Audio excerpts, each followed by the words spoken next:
yang harus diprioritaskan itu adalah tim dulu, jangan telat bayar gajinya dan hak-haknya karyawan dulu gitu. Jadi ketika kita memprioritaskan tim, awal akan memprioritaskan kita. Sebesar apa perusahaannya, kemudian tujuannya, serta jenis animasinya seperti apa gitu. Kalau misalnya untuk yang tertinggi, kita itu ya 100 juta.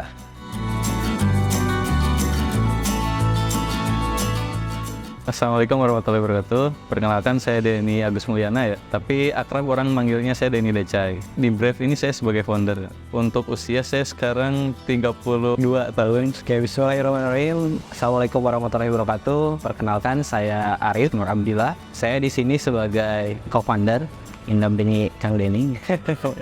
Mendampingi. Usia saya sekarang beda 1 tahun, 31 tahun.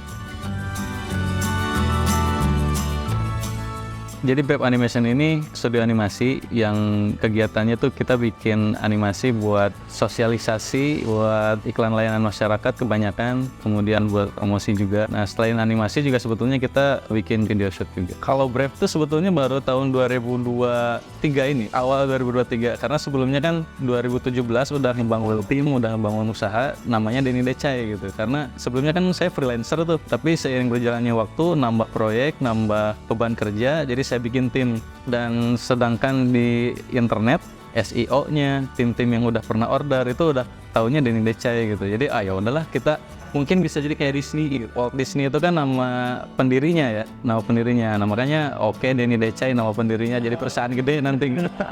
Amin, mudah doanya. Nah, seiring berjalannya waktu ketemulah saya sama Kang Arif. Kang Arif itu kan punya Rubix Indonesia gitu kan. Nah, karena sering tukar-tukaran proyek, lebih seringnya Kang Arif ngasih proyek ke kita sih. Jadi mungkin kalau dari sisi ini tuh kita melengkapi lah ya. Kang Arif itu punya kekuatan di marketing, nah saya dan tim punya kekuatan di produksi gitu. Jadi ketika kita jalan bareng itu, wah oke nih, ini udah klop langsung gitu kan. Ya udah deh, kita yang tadinya Denny Decai dan Rubix sekarang jadi Brave Animation kayak gitu. Yang pertama itu sebenarnya dari scriptwriter ya. Jadi dia di sana menggali ide awal dari brief klien, kemudian kita kembangkan menjadi sebuah narasi skrip. Kemudian setelah itu kita kembangkan lagi menjadi storyboard. Di storyboard itu udah ada sketsa biasanya, dan setelah itu baru tuh ke aset gambar. Nah, di aset gambar itu orangnya ilustrator nih yang bikin. Setelah aset gambar baru ada animator. Nah, ini prosesnya menggerakkan gambar yang udah dikembangkan sebelumnya gitu. Kalau misalnya itu animasi, kalau misalnya videografi, video gitu, syuting hampir sama sih sebenarnya. Cuma bedanya aja mungkin nggak ada animator ya, atau ilustrator langsung syuting gitu.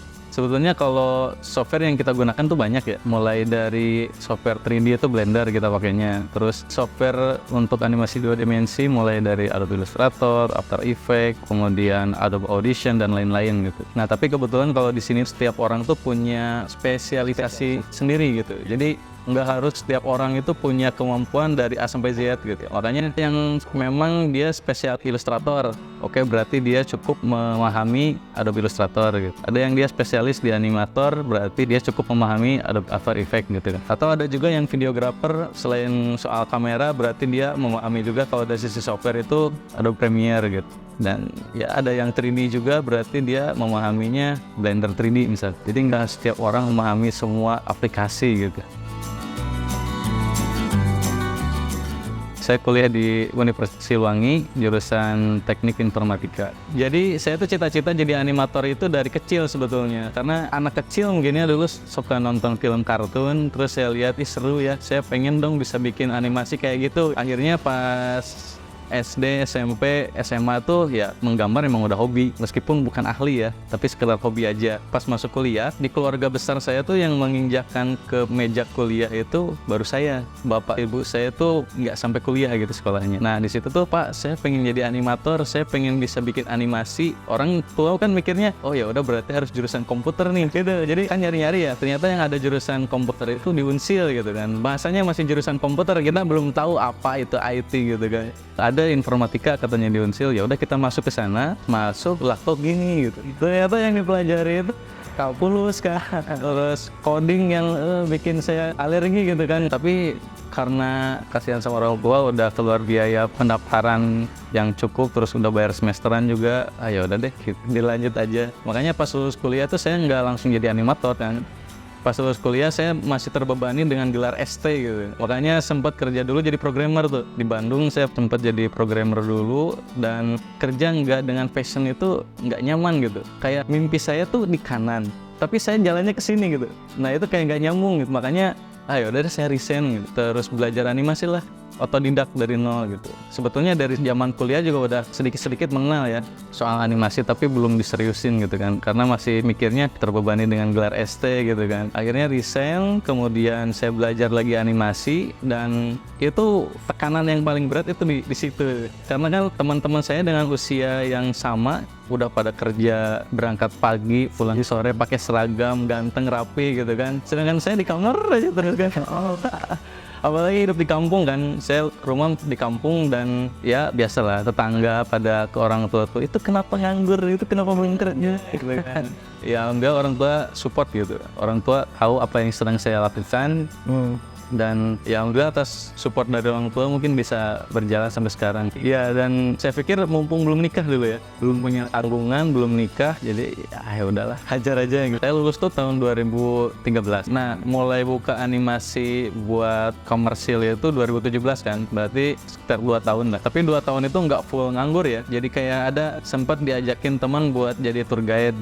Oke, saya ikut, lumayan lah biar nggak kosong-kosong banget gitu dompet. Terus kadang dulu sempat ngajar jadi guru honorer juga, tapi saya miris sih, kasihan sama guru honorer beneran, karena tuntutan hak dan kewajibannya tuh saya rasa nggak seimbang lah gitu kan. Makanya saya nggak bisa nih kayak gini, saya orientasinya masih ke uang nih, jadi ya udah deh, resign dan fokus di animasi.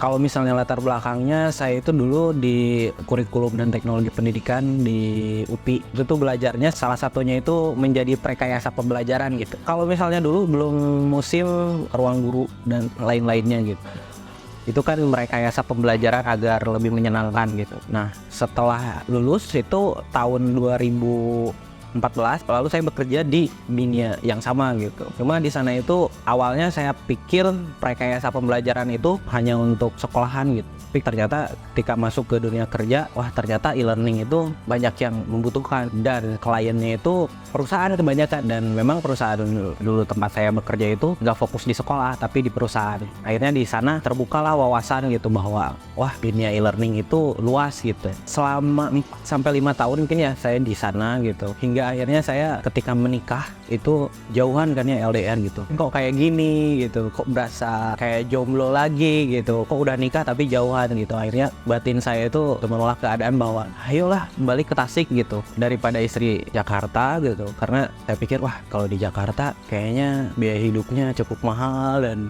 waktu itu gaji masih pas-pasan gitu. Jadi udah deh resign gitu. Wah itu tuh ditentang gitu, waktu resign itu ditentang, karena kalau misalnya Kang Denny mungkin resignnya itu sebelum nikah, kalau saya itu setelah nikah gitu.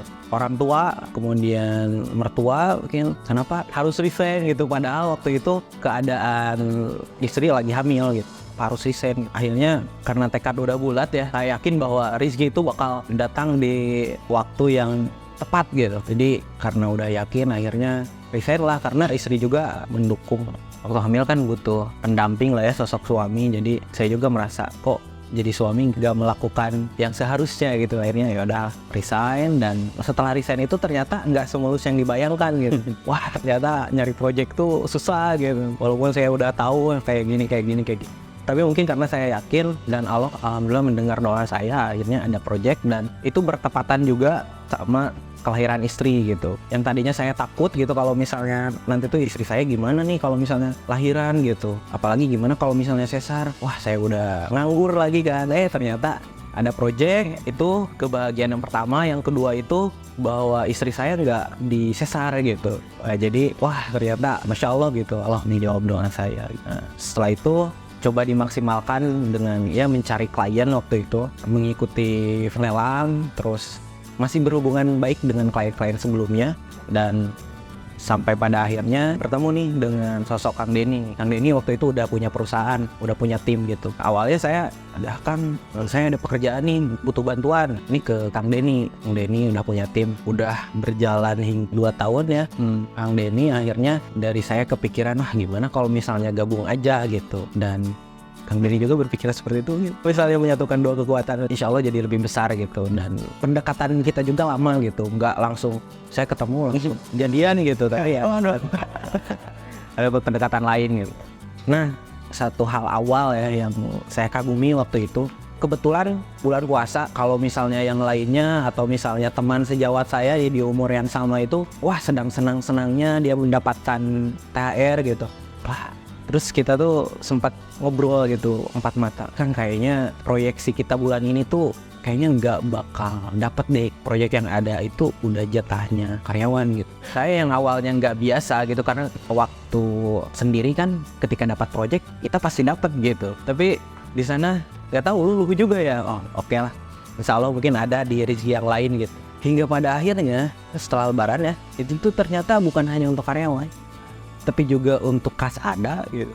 Untuk kita juga ada gitu. Wah, saya tuh itu seneng banget dan langsung berpikir, wah pantesan saya nggak bisa bikin tim awalnya gitu, karena prioritas saya itu hanya untuk diri saya sendiri dulu gitu. Padahal ketika kita udah punya tim, yang harus diprioritaskan itu adalah tim dulu, jangan telat bayar gajinya gitu, dan hak-haknya karyawan dulu gitu. Kalau misalnya hak-haknya karyawan udah dipenuhi, insya Allah dicukupkan juga ke kita gitu. Jadi ketika kita memprioritaskan tim, Allah akan memprioritaskan kita ya.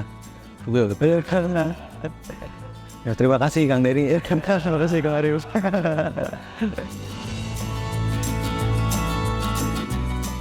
Sebetulnya target market kita ke startup ya. Makanya pas awal-awal masih namanya Denny Decai, kita lumayan banyak tuh dapat proyekan dari startup. Karena lagi rame-ramenya dulu kan startup lagi pada bakar-bakar uang gitu kan.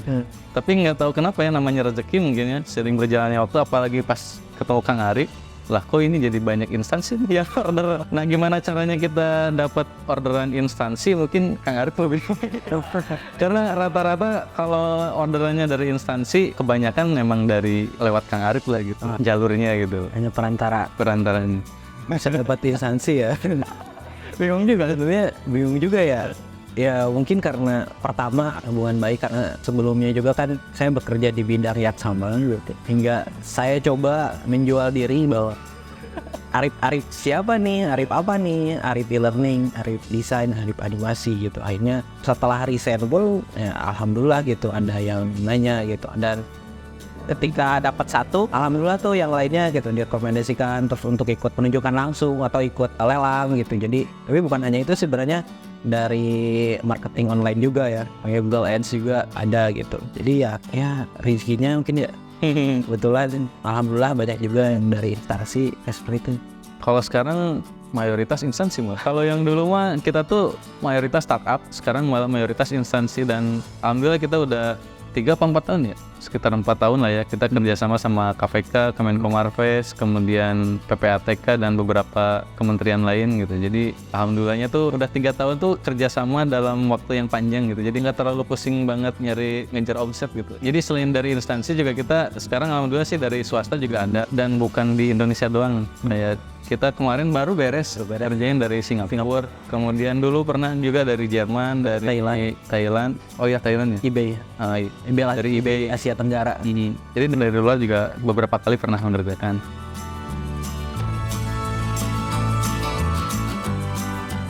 Jadi gimana, saya kan dari dulu tuh bukan lahir dari keluarga yang taat beragama ya, yang biasa-biasa aja gitu. Malahan ketika mahasiswa juga kebilangnya saya di area hitam mungkin ya. Tapi setelah lulus kuliah, terus apalagi setelah nikah, mulailah belajar ngaji gitu kan, belajar ngaji beberapa tempat gitu kan. Nah kebetulan di sana tuh saya mendapatkan banyak pandangan-pandangan yang berbeda gitu kan soal menggambar, karena kan animasi ini berkaitan banget. Nah saya cukup ke-distract gitu dengan kata-kata atau dengan hal-hal yang gambar itu haram, musik itu haram gitu kan. Dan akhirnya aduh saya pusing banget ini. Saya takut ngasih nafkah anak istri dari sumber yang tidak berkah gitu loh. Makanya aduh saya pusing, udah deh saya tutup dulu ini perusahaan di animasi ini gitu kan. Dan kebetulan dulu ditutupnya pas awal-awal ada COVID gitu. Jadi orang ngiranya karena COVID gitu kan proyekan turun, padahal enggak juga. Itu pas COVID itu saya kontrak pertama sama Kemenko Marves gitu kan. Saya bingung tuh, ini gimana orang perusahaannya udah dibubarin, ini kontrak malah dapat sama kementerian. Tapi ya udah deh, saya vendorin aja tuh pas awalnya tuh. Karena saya kan fokus dulu, meyakinkan hati dulu bahwa apa yang saya jalani ini udah benar apa belum gitu, udah sesuai dengan syariat atau belum, halal atau haram, berkah atau enggak gitu lah. Dan ya selama setahun lah mungkin saya vakum di animasi ini, dan saya simpulkan sampai kapanpun saya nggak bakal nemu jawaban, karena ketika saya bertanya ke Ustadz A boleh, Ustadz B nggak boleh, dan masing-masing punya dalil yang kuat gitu kan. Wah itu mungkin bingung saya. Ini gimana, kayak nggak ada titik temu gitu kan. Si Ustadz ini bilang boleh, ini nggak boleh. Akhirnya saya diskusi lagi sama istri, balik lagi ke animasi.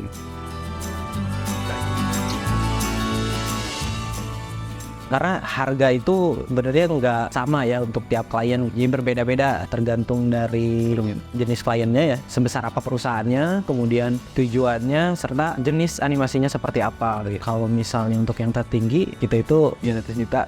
Tapi ini mohon maaf ya, disclaimer bukan berarti menyombongkan, karena kita menyadari sebetulnya di atas sana masih banyak proyek-proyek yang lebih besar gitu ya. Jadi kita karena ditanya aja nih ya.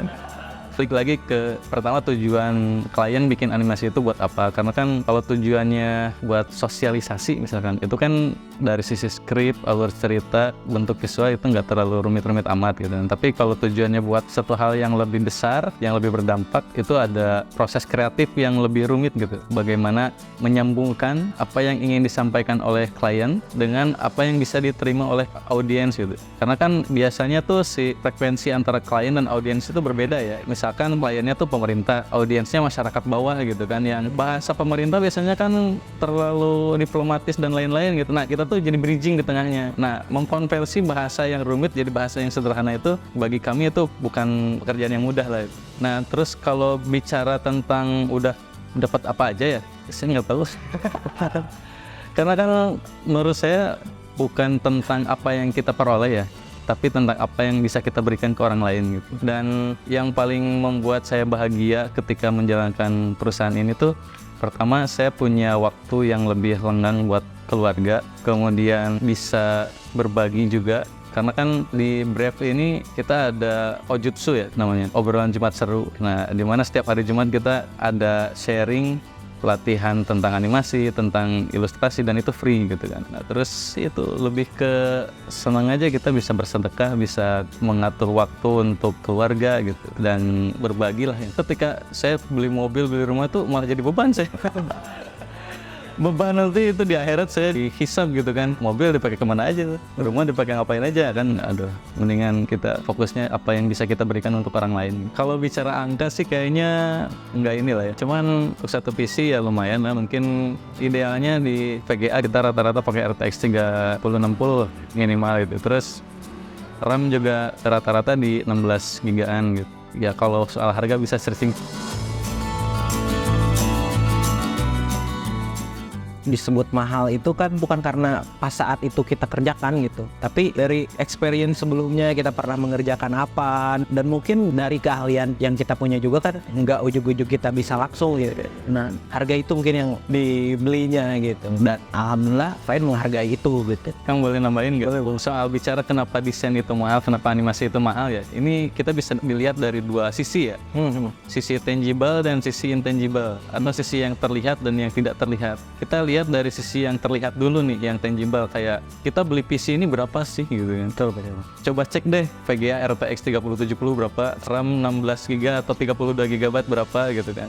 Belum lagi kita software kan lisensi, bukan nge-crack gitu loh. Kita berbayar, itu bukan sekali beli gitu, tapi kita tiap bulan kan ada pengeluaran buat bayar software, dan itu bukan satu PC doang kan yang ini.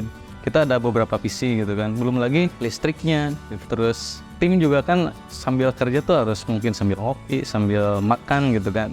Itulah yang dari tangible. Belum lagi mungkin kayak kita berlangganan Google Workspace ya. Jadi kita nyimpen semua file proyek itu di cloud gitu, di Google Drive. Kalau yang free itu cuma 15 GB ya. Nah ini kan kita udah bertera-tera gitu kan. Nah itu kita simpen di Google Drive yang itu setiap bulan kita bayar juga gitu. Dan kenapa kita melakukan itu untuk keamanan file proyek klien juga gitu. Jadi nggak ada tuh yang namanya aduh ini filenya hilang gara-gara kena virus, gara-gara blue screen, ya insya Allah kita nggak ada gitu. Itu kan bentuk service kita ke klien gitu kan. Betul. Nah itu dari sisi yang terlihatnya. Dari sisi yang tidak terlihatnya apa? Pertama, si animasi desain dan itu tuh memiliki dampak yang besar gitu untuk produknya, untuk perusahaannya, bisa mengembangkan brandingnya, bisa menyampaikan informasi yang rumit nih gitu kan, menjadi sebuah informasi yang simple dan fun untuk diterima gitu kan. Atau mungkin dulu di e-learning Kang Arif ya, itu kan orang mungkin malas belajar, malas lihat rumus-rumus atau pelajaran-pelajaran yang terlalu rumit, tapi dengan e-learning itu kita bisa kemas dengan bentuk yang lebih menarik gitu kan.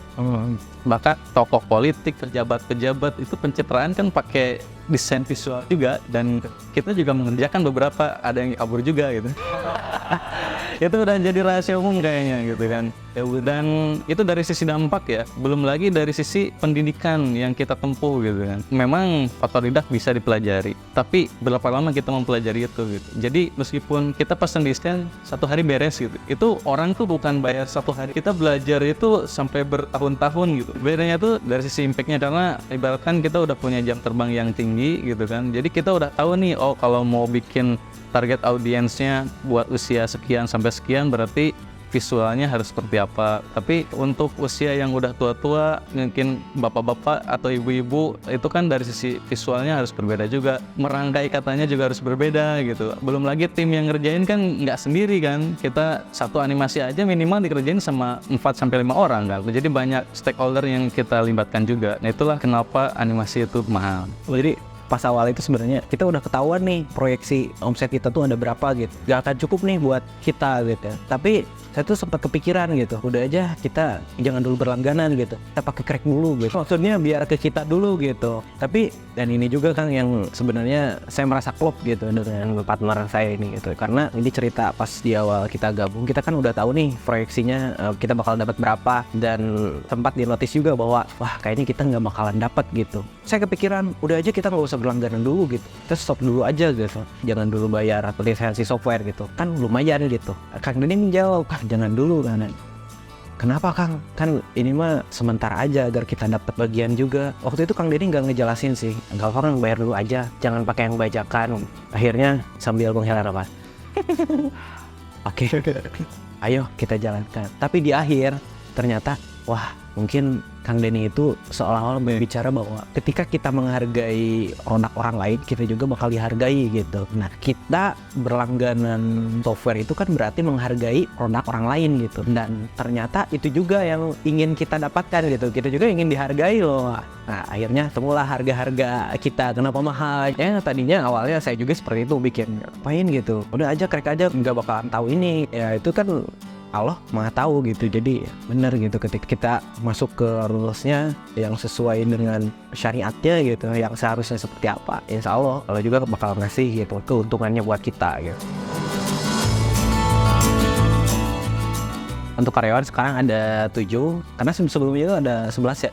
Yeah. Ada sampai 11, kemudian ya seiring berjalannya waktu gitu, ada yang berkurang, dan insya Allah sekarang juga sedang mencoba menambah lagi. Kebetulan lagi rekrut tim baru untuk menambah kapasitas tenaga ya. Jadi kalau karyawan itu sebetulnya internal itu 7 orang tuh. Nah di beberapa proyek kita kadang menambahkan tim eksternal juga, karena kalau digarap semua sama tim internal bakal overload kan. Jadi kita tetap menjaga gimana caranya perusahaan model bisnisnya tuh enggak tiap butuh rekrutmen karyawan buat tim internal kayak gitu. Tapi kita berdayakan tim eksternal juga. Banyak teman-teman di Tasik khususnya videografer, fotografer yang sering kita ajak kerjasama gitu. Betul. Terutama untuk proyek-proyek non animasi, kita bagi-bagi rezeki lah gitu. Biar rezeki kita nggak lihat terus gitu kan, nggak semuanya kita makan sendiri, tapi kita share ke teman-teman yang lain gitu. Kita berharap perusahaan ini tuh bisa tumbuh berkembang menjadi perusahaan yang berdampak sosial besar kepada masyarakat. Karena kita tahu kan di luar sana banyak pola-pola kehidupan sosial masyarakat yang menurut kami harus dilurusin deh. Ini kayaknya nggak gini loh. Contoh kecilnya buang sampah sembarangan, atau vandalisme, atau mungkin perilaku koruptif para pejabat. Nah itu menurut kami suatu hal yang harus diluruskan, harus dirubah gitu kan. Dan kenapa kita pakai nama Brave ya? Karena kan awalnya itu nama kita tuh ada Denny Decay, ada Rubix yang model bisnisnya tuh based on project ya. Kita ngerjain proyek berdasarkan orderan klien yang mana hasilnya tuh yang penting klien senang gitu kan. Klien senang itu dalam artian targetnya tercapai gitu kan. Nah, ketika kita merger kemudian mencari sebuah nama, kita tuh berpikir apa sih yang mendasari kita menjalankan usaha ini gitu. Kenapa kita harus menjalankan perusahaan ini? Kenapa kita harus membuat animasi gitu? Kita coba tanya ke hati kecil kita, ya kita harus memberikan dampak yang positif gitu dengan animasi ini gitu kan. Caranya gimana ya? Tadi kita bikin konten-konten atau tayangan-tayangan yang bersifat edukatif yang mungkin jadi trigger untuk perubahan gitu kan. Nah, tapi itu tuh berbenturan dengan model bisnis kita sebetulnya. Berbenturannya apa? Ketika kita ingin nyentil para pejabat yang memiliki sikap koruptif, aduh kita mikir klien kita pejabat semua nih. Itu gimana kalau nggak dikasih proyek lagi gitu kan? Gimana kalau mereka jadi malah benci ke kita gitu? Atau mungkin ketika kita mau menyentil perilaku masyarakat yang buang sampah sembarangan atau yang feminisme atau hal-hal yang seperti itu kan ada pro kontra ya. Jangan-jangan nanti kita malah dibenci sama sebagian golongan gitu. Wah, gimana nih, kita takut susah dapat proyek nih kita.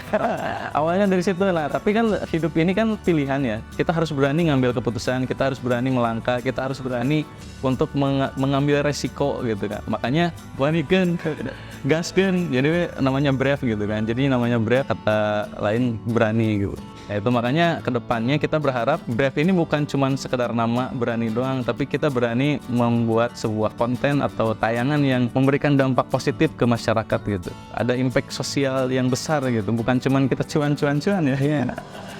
Tapi ada dampak positifnya gitu. Jadi kalau dulu hanya sekedar di proyek, kalau sekarang kita udah apa ya, kayak kita bagiin dua tugas lah gitu. Kang Ari fokus di proyek biar dapur kita tetap ngumpul. Nah, saya di business development-nya gimana caranya biar visi kita tuh terrealisasi gitu. Dengan kita lagi bikin IP, kita juga lagi bikin beberapa produk lain yang mudah-mudahan itu bisa impactful buat masyarakat gitu. Be brave, be impactful. Itu slogan kita. Kalau ditanya prinsip dalam hidup, saya bingung. Tapi yang pada intinya sih sebenarnya bermanfaat ya bagi sekitar, bagi tim gitu. Bisa memberikan impact. Makanya be brave, be impactful gitu. Untuk bisa memberikan impact, kita harus berani. Berani itu dalam artian luas, berani melangkah, berani untuk mengambil keputusan, dan berani untuk berkembang gitu. Kalau saya sih kayaknya ini udah populer banget ya. Ada hadis yang bunyinya khairun nas anfa'uhum linnas gitu. Teruslah bermanfaat sebaik-baiknya manusia yang bermanfaat bagi orang lain. Jadi prinsipnya apapun yang saya lakukan, keputusan apapun yang saya ambil, itu harus ada manfaatnya. Minimal bagi diri sendiri dan keluarga, maksimalnya ya buat orang lain gitu. Konsisten atau istiqomah. Karena kan sebetulnya ketika saya merintis usaha di bidang animasi ini tuh godaannya banyak banget gitu kan. Buat mengejar, ada informasi nih perusahaan bidang ini lebih cuan, bidang ini lebih cuan, ini animasi gini-gini aja misalkan. Tapi udah mungkin karena hobi dan berusaha konsisten untuk memperdalam di bidang ini, jadi ya bisa bertahan sampai sekarang. Jadi konsisten. Kalau misalnya dari saya sih menambahkan ya, ada yakin sih, keyakinan. Karena pas di awal saya udah yakin bahwa keputusan untuk resign itu bakal menjadi langkah besar bagi saya gitu. Jadi yakin bahwa apa yang saya lakukan bakal bisa memberikan dampak lebih besar gitu. Dan bener konsisten, selanjutnya baru konsisten. Banyak godaannya, betul gitu. Karena pas saat membuat suatu usaha, kadang-kadang selalu terpikir, capek, udahlah kerja aja gitu. Udahlah saya kerja lagi aja ke mana gitu. Apalagi misalnya saya punya istri gitu. Tapi alhamdulillahnya gitu, istri saya selalu mendukung dan meyakinkan saya khususnya gitu. Jadi yakin pasti bisa gitu. Itu memberikan bahan bakar yang lebih tinggi gitu. Halo guys, kita dari brand Be Brave, Be Impactful.